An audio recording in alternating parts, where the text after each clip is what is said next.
Now, chaos has erupted outside Zimbabwe's Electoral Commission offices as members of the opposition MDC Alliance protest and cry foul over the results of the election, which are slowly trickling out and showing that ZANU-PF is going to. These are some. We're trying to get you some of the pictures here, the latest pictures from Harare of what's been going on. The army's been called onto the streets. Police are there in force. There's water cannon.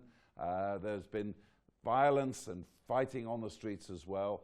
Joining me on the line is the journalist Blessed Mhlangu, and in the studio also is Joseph Busha, who was a candidate in this election, but you withdrew at the last minute.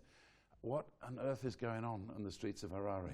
Certainly, I think the recipe for chaos was going to be brewing, because remember the opposition was criticizing the ZEC just before the elections, and they said they won't accept any results other than their own candidate winning. So certainly, I think that's what's going to happen, and let's see, what goes on. And this is not really good for Zimbabwe. And we're just looking here at some of the latest pictures we got out of Harare.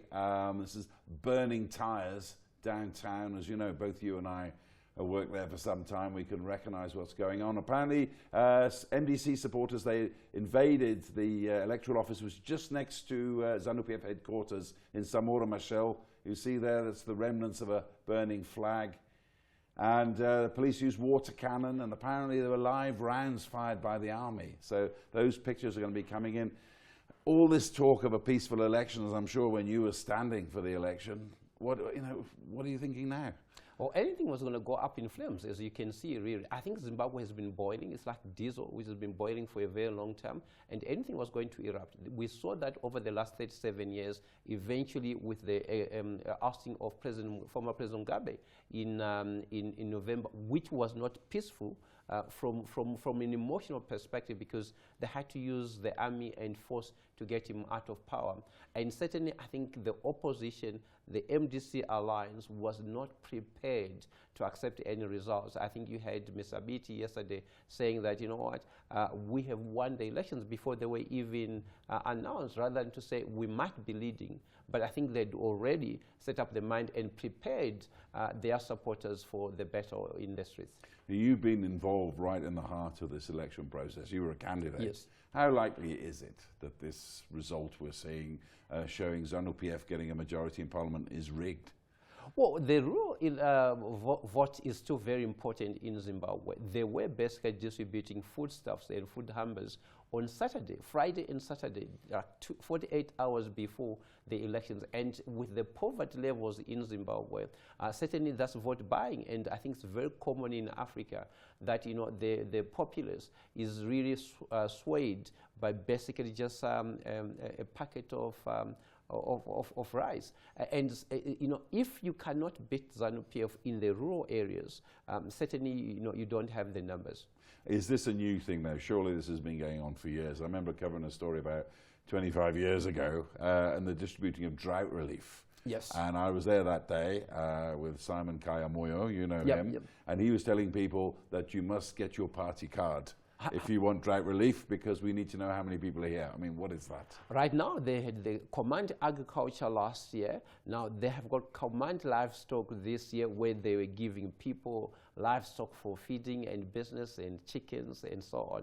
So certainly it's very tough in Zimbabwe. You need to be able to make sure that the headmen, the local headmen, the chiefs are not aligned to the party. And I think that's the mechanism they use. So the system is so intact in the rural areas, but the people sometimes in town, the young people, they actually don't vote.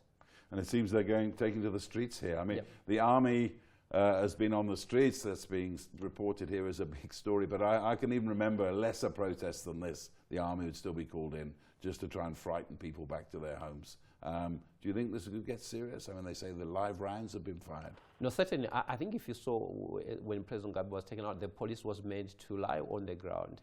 And I don't believe that the army took over to just let it go as easily. So both ZANU-PF and MDC Alliance certainly are desperate, and they'll do anything really to get to power.